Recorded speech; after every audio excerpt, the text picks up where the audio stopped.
Yo, what's going on, YouTube family? This is Quentin Davis coming to you guys live again here at Davis Rottweilers. On today's video, it's not going to be too long, but we are going to talk about a very touchy subject. We are going to talk about pricing animals, more so puppies. Now, I'm going to go in depth on some things, you know what I'm saying, how I do my pricing. But one thing I will not discuss the price of my animals, and I will not discuss what I purchase my animals for. But I will give you guys some examples as far as how I do my pricing. So before we get started, I want to appreciate you guys for liking, commenting on the videos, and also subscribing to the YouTube channel, guys.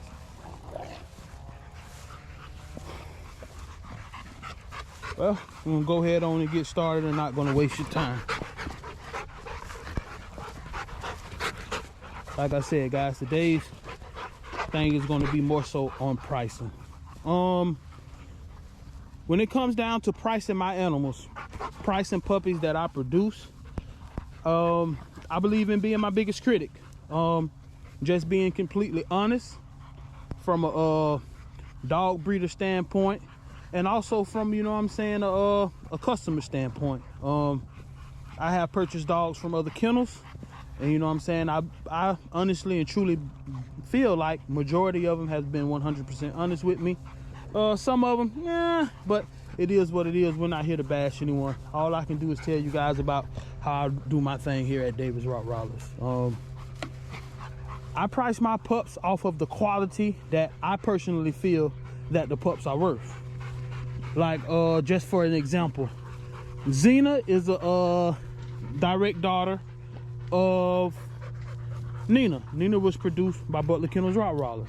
Now, mind you, I have bred Xena to $1, and they produced a litter of 8.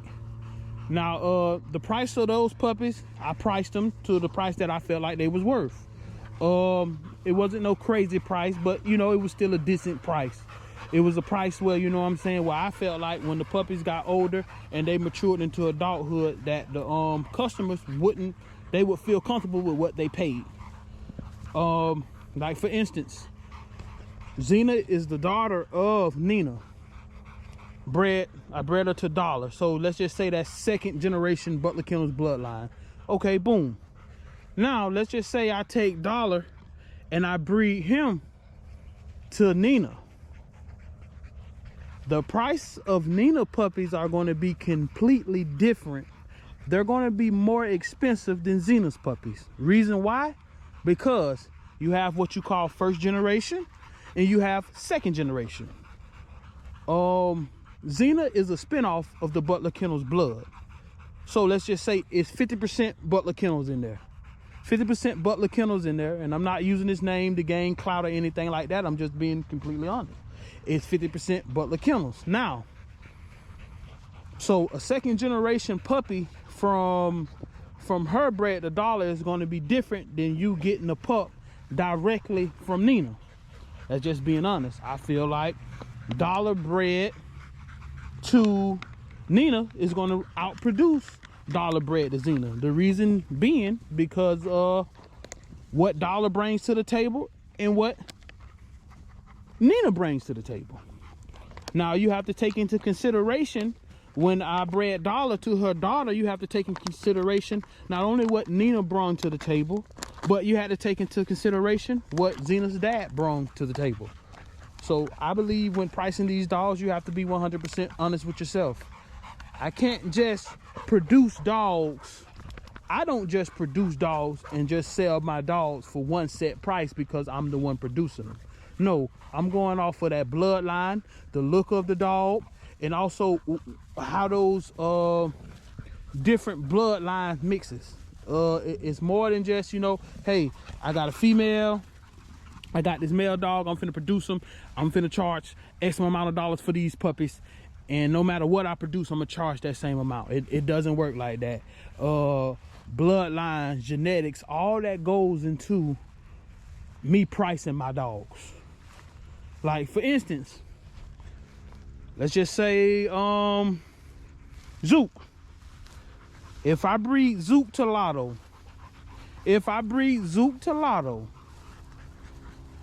those pups will be around the same price as if I bred Dollar to Nina. Why? Just because of the genetics and what's in that bloodline. And then not only that, once I breed Zook, once I take the time and let Lotto mature and then I breed her to Zook as planned, you got to realize it's going to be a lot of that's going to be some nice clean dogs. Why? Because a lot of what's in Lotto's bottom half is in Zook top half.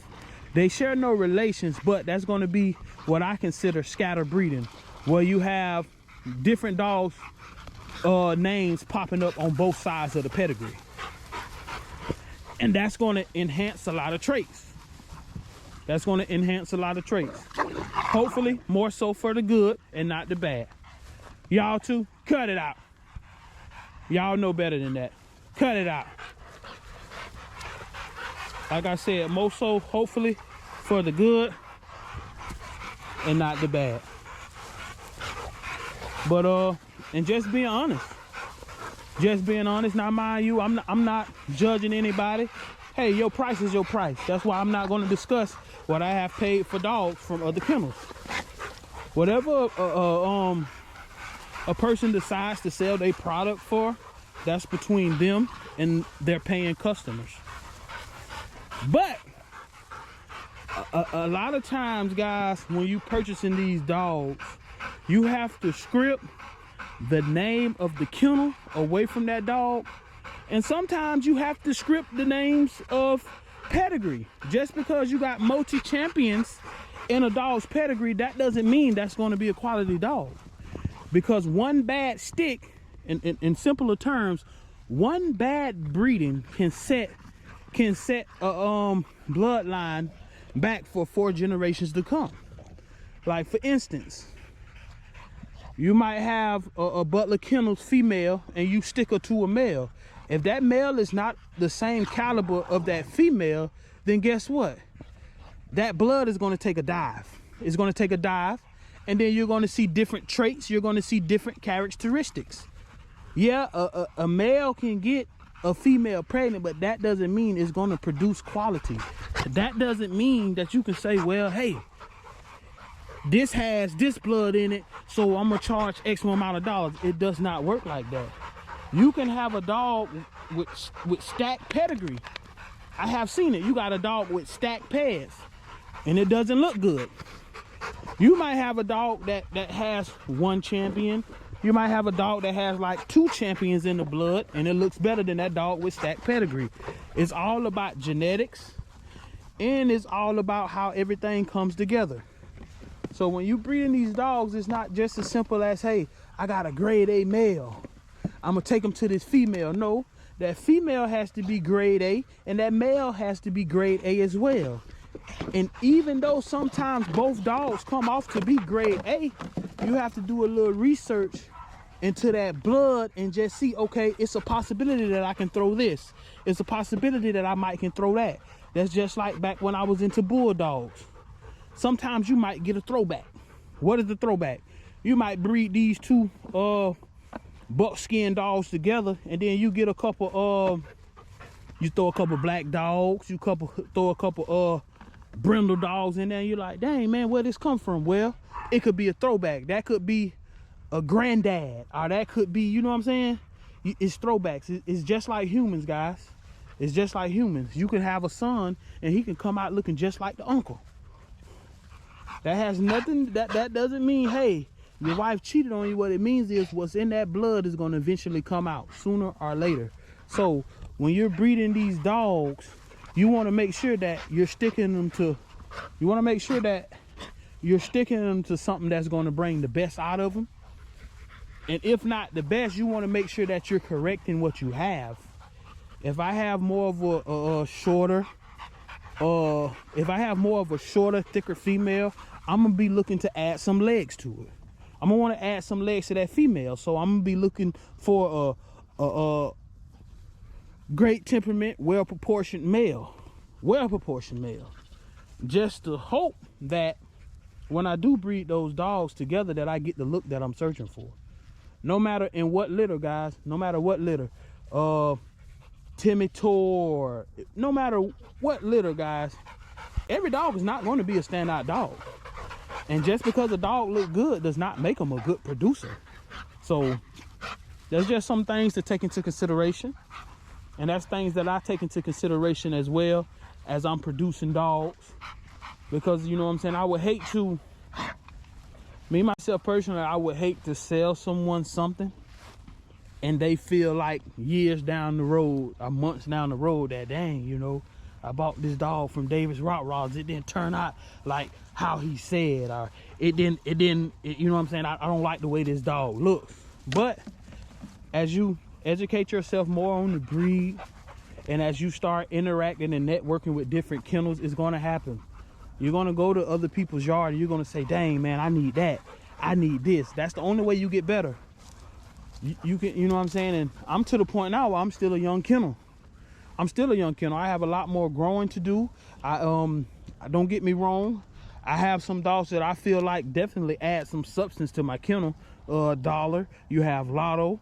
Dollar, Lotto, you have Zoot. Then you also have, you know what I'm saying, the first litter that I produce. You have Xena, as for instance. And I also have Xena's littermate brother, Chewy. And I can see some inconsistencies in that. I'm just going to be honest. But that's where we was 4 years ago when we jumped into this game. And the dogs that I produced on my first litter looks totally different from the dogs that I'm producing now. So that's just a testament to my growth. And you know what I'm saying, and being open-minded and being and willing to, you know what I'm saying, step out and reach out to these bigger kennels like, hey dog, look, this is what I'm going for. I like what you got, but tell me a little bit more about that blood. I tell me this, tell me that. If you call these kennels and you asking them questions and they don't want to answer them, or you feel like they beating around the bush, they hemming and hawing, I say run. When guys call me, they ask me, hey man, what you this and that, and I done had guys ask me straight up, well, are you keeping something off of this litter? And I'll be honest with them.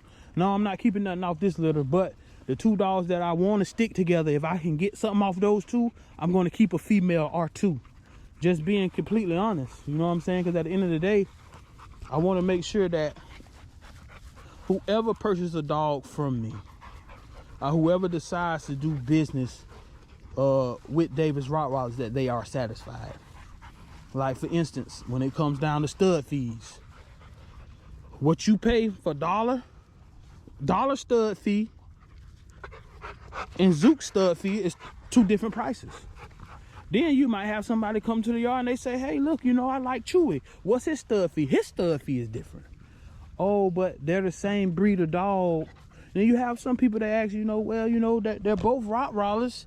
They both look good, but why his costs this much and his don't cost as much? Well, because boom, boom, boom, boom, boom, boom. And when you break it down, and if, you know what I'm saying, the person's able, when you break it down and if you're able to explain it, they're going to say, oh, I get that. I understand that. Oh, why is a Xena puppy?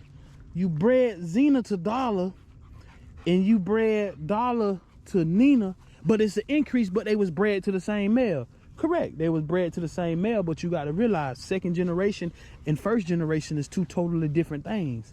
And then not only that, let's just be honest.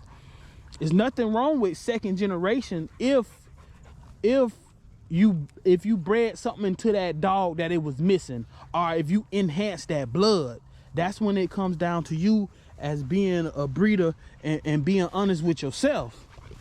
Because, you know what I'm saying, Lotto is a direct daughter of Michael Corleone. When I breed her to Zoot, those puppies, they're not going to be cheap pups.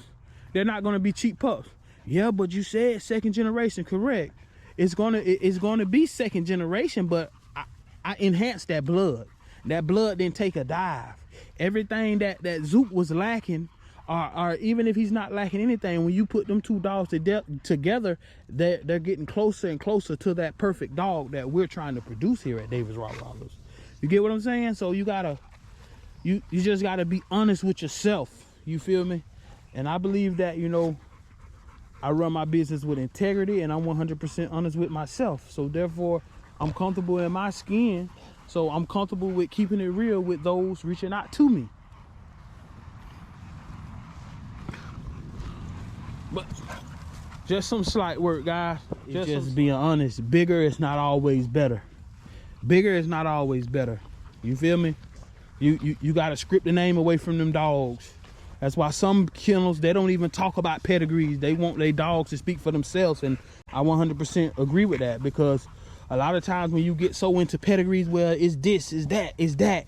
Okay, are you buying this dog because you like it? Or are you buying it because you like those dogs that was in that bloodline before this dog? Because one bad stick can set a bloodline back 4 generations, guys. 4 generations. And that's the same thing with humans. You might come from an athletic family. Athletic, 5-star athlete, D1 recruits, and then, you know, you might fall in love with you might fall in love with a young lady that, you know, never played sports a day in her life. You know what I'm saying? Mess around and hurt herself just walking down the hallway. Some of those kids are going to turn out to be athletes. Some of them ain't. And even the ones that's going to be athletes, you're going to say, dang, boy, he missed that. Dang, boy, he got that. I mean, I come from a big family. A long line of football players. I boxed growing up. And each one of my brothers are different. But at the end of the day, it's what's in the blood. It's what's in the blood. Now, mind you, my brother can go out. He can have a baby with one of my sister-in-laws, and I can have a baby with my old lady. Mind you, it's different blood, but you're going to see some of those same characteristics. You know what I'm saying? So you sometimes with these dogs, especially with pricing these dogs and getting ready to purchase these dogs, sometimes you got to look at that dog for what it is. Whether if it's your dog, whether if it's a stud that you decided to go with, you just got to be honest with yourself. And being honest with yourself, I truly believe that means you're going to be honest with your customers as well. So hopefully, you know what I'm saying, I didn't go into prices, what I charge, because prices do change. I mean, the cost of living has changed. Minimum wage is going to change. That's why I say I'm not going to put a direct number on the pups, because things always change. But what I can tell you guys is this: no matter what it is, just know that when you get a dog from Davis Rottweilers, that everything was taken into consideration, far as why you're paying this versus not paying that. But like I said, guys, I didn't think it was gonna be too long of a video, but right now we're just around like 19-20 minutes. So I'm gonna go ahead on and sign off, finish doing what I do best out here with these dogs. But like I said, guys, I appreciate all you guys support. Like I said, any questions, comments, or concerns, you guys feel free to give me a call at 863-547-5375. And we out. Peace.